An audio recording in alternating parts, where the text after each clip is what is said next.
Como bien ya sabéis, en la mayoría de mis vídeos doy tips para organizar mejor vuestros días, pero he estado reflexionando estos días y me he dado cuenta que a veces puedo pecar de exigente conmigo mismo y sentir como que el río me lleva con la corriente, por supuesto un río metafórico, pero un río definitivamente de tareas y cosas por terminar o cosas por empezar. Y en lugar de pararme a respirar y aprovechar el momento y vivir el momento que estoy viviendo ahora mismo, estoy sumergido en ese río que me sigue arrastrando piedra por piedra, curva por curva y cuesta abajo. Y si estás en este vídeo puede ser que tú también estés en esa misma situación. A veces siento que mis días se han convertido en una constante consecución de cosas por hacer, de to-dos, donde los días pasan y el foco solamente está en mí mismo. Madre mía, se siente un poco incómodo decir esto delante de la cámara. Mis días se han convertido en una consecución de me levanto por la mañana, desayuno, voy al trabajo, vuelvo del trabajo, tomo batido, trabajo en mi proyecto, voy al gym, ceno, hago la gratitud, la visualización y me voy a la cama.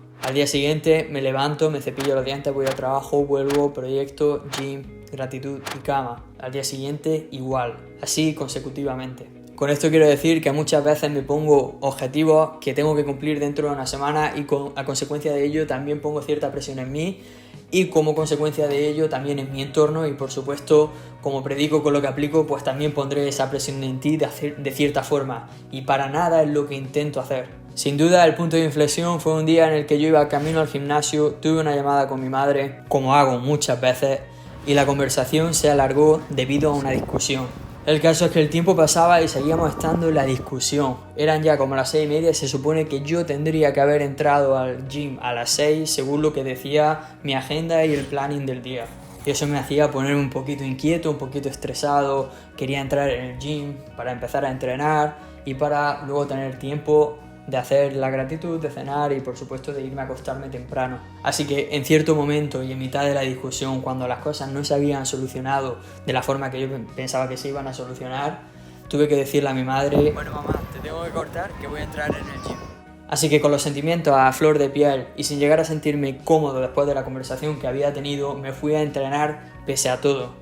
Me fui a entrenar, ir al gimnasio, a hacer mi ejercicio y desde luego toda esta situación desembocó en que mi entrenamiento fuese peor de lo que yo tenía esperado. Pero es que ese mismo fin de semana, el sábado, también tuve otra conversación incómoda con mi novia. En este caso porque el sábado habíamos dicho de dejarlo totalmente libre para poder planificar la mudanza y dedicarnos única y plenamente a la mudanza y a llevar cosas al apartamento. Un apartamento que por cierto acabamos de comprar. Y bueno, ¿qué hice yo esa mañana? Nada más levantarme, sentarme en la silla, ponerme enfrente de mi escritorio y empezar a planificar en mi agenda cosas que tienen que ver con mi proyecto, con mis aspiraciones y con mi crecimiento personal. Y esto la hizo sentir con toda la razón como que nuestro proyecto en común de planificar la mudanza, de tener un apartamento en condiciones, que sea bonito, que sea un lugar donde podamos estar a gusto, donde podamos vivir como un proyecto secundario al margen y a un distinto nivel a mis propios proyectos, a mis proyectos de crecimiento personal, de desarrollo, etc, etc.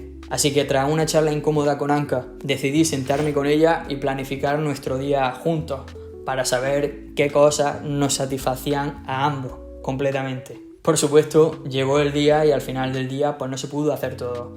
Y decidí, por supuesto, sacrificar mis proyectos propios porque ese día era para nosotros, era para los dos. Estas dos situaciones que se dieron en un margen de tiempo bastante corto me dieron que pensar y me dieron para aprender. Y me hizo recordar a una frase que leí en un libro que estoy leyendo ahora mismo, que es 7 hábitos de la gente altamente efectiva, que lo tengo, por cierto, justo aquí, un librazo.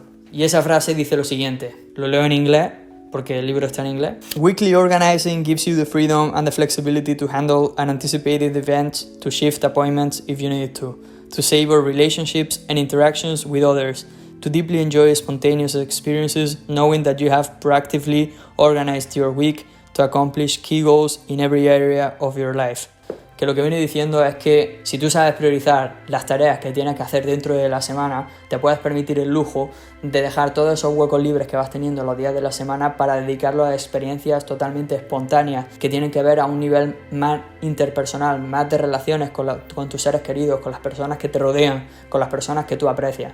Y ahora la nota positiva de todo esto, porque creo que el vídeo es todo Juan, esto, no sé qué. No quiero dar la sensación de que soy una persona que me culpo, pero desde luego soy una persona que me preocupo por estar en una situación ideal y congruente con mi persona. Así que lo que hice fue decirme, oye Juan, ¿qué tal si aplico o si empiezo a aplicar los principios del libro de Stephen R. Covey, que es un crack y que desde luego tiene mucho más sentido que llenar la agenda con tarea y tarea y tarea y tarea sin dejar huecos libres y sin darte ese hueco para respirar? Y eso es precisamente lo que voy a hacer hoy contigo, pero lo voy a hacer en mi escritorio que está justo aquí atrás.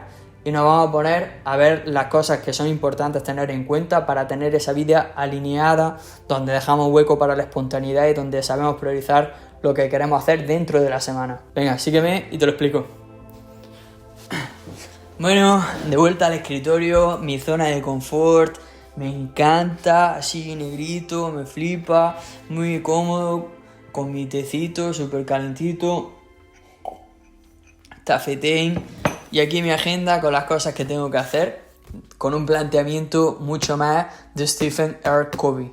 Como nota quiero recalcar que el libro no me lo he leído al completo, me he leído más o menos a la mitad del libro, así que si hay algunos conceptos que no he tratado en este vídeo que tú los conoces, no dudes en dejarlo en la sección de comentarios, que por mi parte cuando me termine el libro haré exactamente lo mismo si creo que hay cosas que merece la pena mencionar en relación a este tema que estamos tratando en el vídeo. Primer concepto de todo que Stephen menciona mucho en el libro y recalca a través de todos sus capítulos, y es que Stephen distingue dos formas de llegar a la excelencia en la vida humana, en el ser humano como ser, en cuanto a efectividad se refiere. Y él menciona lo que viene siendo las victorias públicas y las victorias privadas. Las victorias privadas, por supuesto, en un nivel más privado, en tu propio entorno, en el ser de ti mismo y tu cuerpo y mente.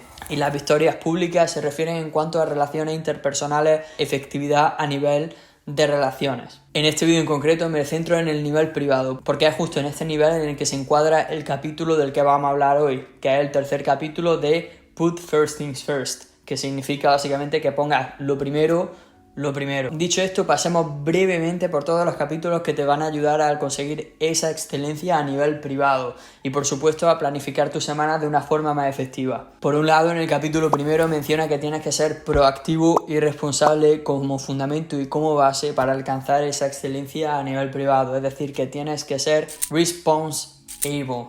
Es decir, que tienes que ser capaz de, en lo que recibe un estímulo y da una respuesta a ese estímulo, hay un intermedio, y ese intermedio es básicamente lo que viene siendo tu respuesta, cómo recibes ese estímulo, cómo lo procesas y la respuesta que das. O sea, que tienes que ser proactivo en entender que esa parte depende totalmente de ti y cómo la manejas, cómo llevas tus emociones y cómo llevas esa forma en la que tú respondes.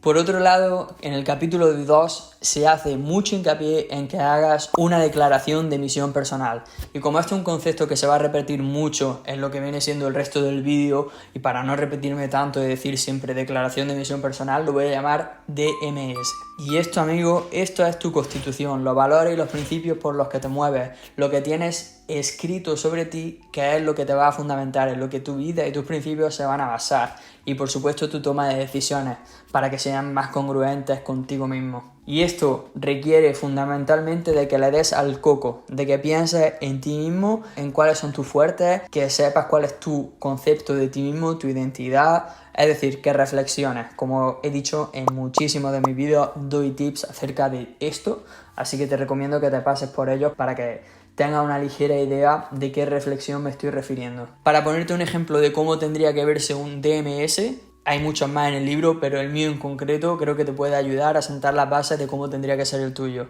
El mío dice lo siguiente: sé empático y comprensivo con el resto, escucha sin juzgar, mantén tu palabra ante todo, es tu mayor activo, lidera con el ejemplo, no de boquilla, sé buena persona y manténlo como raíz en tu camino al éxito.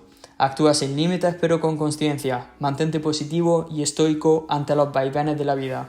Persigue tus sueños sin tener que demostrar nada a nadie, sin límites, con la cabeza fría, con paciencia y con paso firme. Sonríe, actúa y actúa, responsabilízate, vive el presente y sé consciente de la hora, eso te mantiene feliz. Y eso es básicamente mi DMS. Y creo que es muy coherente con el estilo de vida que llevo y con el estilo de vida que quiero mantener en el futuro, en el largo plazo. Pero esto no quiere decir que esta sea mi constitución y que no esté sujeta a cambios. Por supuesto, se puede redefinir, perfeccionar, en base vas cambiando y entendiéndote mejor, comprendiéndote mejor y entendiendo tu personalidad. Y este punto de definir tu DMS es muy importante y quiero que lo recuerdes. Y por último, pon lo primero, que es lo que yo mencionaba al principio, que es el tercer capítulo en el que se define cómo tienes que aprender a priorizar. 19, 20 prioridades que tienes durante la semana de cosas importantes en base a los roles que defines acerca de ti mismo. Tu rol como novio, tu rol como amigo, tu rol como hijo, como hermano, tu rol como empresario, tu rol como creador de contenido, distintos roles que no tienen por qué ser muchos y tienes que definir lo que quieras alcanzar en cada uno de ellos dentro de una semana en concreto. Y aquí es donde el tema se pone un poco controversial, porque Stephen reconoce que hay 4 distintas generaciones de planificadores, de la primera a la cuarta. La primera, la que es más antigua, un concepto más antiguo de planificación, hasta la cuarta, que es la que él define como la planificación ideal a la que todos deberíamos de dirigirnos. Y digo que es polémico porque todos nos podemos identificar con una u otra, es decir, yo me identificaba más con la tercera, pero hay otra gente que lo mismo se identifica más con la primera, con la segunda. Entiendo que mucha gente a día de hoy, sobre todo todos aquellos de nosotros que estamos dentro del desarrollo personal, nos llegamos a identificar con la tercera en bastantes ocasiones, pero voy a definir cada una para que sepáis lo que quiere decir Stephen con las distintas generaciones. La primera generación son notas y demandas que ponemos en nuestro tiempo y a las que le dedicamos cierto tiempo y energía para incluirnos más dentro de lo que viene siendo nuestro plan. Es decir, un concepto muy simple en el que solamente pues lo mismo tenemos una pizarra con cosas que tenemos que hacer dentro de la semana o dentro de un plazo concreto. La segunda generación incluye algo adicional, como dice Stephen, calendarios, incluso libros de citas, es decir, que es un plan un poquito de mirar más en el futuro. Bueno, y la tercera generación es básicamente la generación en la que ya, por ejemplo, empezamos a priorizar, a asignar cierto tipo de valores a todas las actividades y tareas que se supone que tenemos que hacer durante una semana, durante un mes. Por supuesto, se centra en establecer metas, tanto a largo plazo, que podría ser un año, a medio y a corto plazo. Es decir, que hace ya esa distinción y empieza a tomar en cuenta el tiempo. O sea, bueno, ya la segunda ya se tomaba en cuenta el tiempo, pero ahora ya se tienen en cuenta las prioridades y lo importante. Bueno, la cuarta generación, que es ya la generación top del top, lo que hace es buscar el balance entre nuestras propias relaciones personales, nuestras relaciones interpersonales, como ya digo, ese ámbito más público, la efectividad a nivel público y el conseguir resultados, es decir, conseguir los resultados de lo que nosotros consideramos importante, que es lo que ya venía trayendo la tercera generación. Incluso va un poquillo más allá porque empieza a reconocer las oportunidades que se empiezan a presentar frente a nuestros ojos. Es decir, si tú, por ejemplo, has estado haciendo algo o has planificado el día de cierta forma, pero de repente se genera algo espontáneo que tú interpretas como una oportunidad para un sentido más grande dentro de tu vida, deja a un lado lo que habías planeado para ese día para dedicarle el tiempo a lo importante. Como ya venía diciendo, por ejemplo, si yo ese día en el que tuve la discusión con mi novia hubiera ignorado totalmente esa discusión y me hubiera puesto a hacer las tareas que contribuyen al propósito, a alcanzar esas metas que tienen que ver con mis proyectos, hubiera ignorado totalmente el ámbito personal, el ámbito de somos un equipo. O sea que le dediqué mucho tiempo también a tener esa conversación incómoda porque sé que en esa conversación incómoda podía encontrar crecimiento a nivel de saber escuchar, que es básicamente la constitución que yo me he establecido para mí, el DMS. Y bueno, como ya he dicho, para saber cuáles son las prioridades y las cosas que tienes que hacer en torno a esas prioridades en base a esta cuarta generación, lo que tienes que hacer es establecer 4 roles que a ti te definen. En mi caso podría ser mi rol como pareja, mi rol como hijo, mi rol como hermano, mi rol como creador de contenido. Y me establezco 2 o 3 prioridades diarias por cada uno de esos roles. Pues si son 4 roles y me establezco 2 o 3, pues pongámosle que me pongo 12 prioridades, 12 cosas que quiero hacer durante la semana. Es un concepto muy interesante porque te deja tiempo libre para hacer entre medias. Te pones una por la mañana cuando te levantes y te pones otra por la noche cuando llegues del colegio, cuando llegues del trabajo, cuando llegues del instituto. Os voy dejando por aquí la tabla que Stephen comparte en su libro donde menciona todos los roles que puedes tener, cuáles son las prioridades que definen en base a esos roles y por supuesto también cómo distribuye las prioridades a lo largo de la semana dejando todos esos huecos. ¿Qué es lo bueno de todo esto? Pues que deja tiempo libre para dedicarlo a la espontaneidad, a las cosas que de verdad importan, a tus relaciones personales y no vas a sentir que vas a ser tú el que está dominado por tu agenda, sino que eres tú el que domina a tu agenda. Suena así muy retórico y muy voluptuoso, pero es que es verdad. Y nada, como menciono en todos mis vídeos, lo que viene siendo el lema del canal, se avanza sin prisa, pero sin pausa. Nos vemos en el siguiente vídeo. Chao, chao.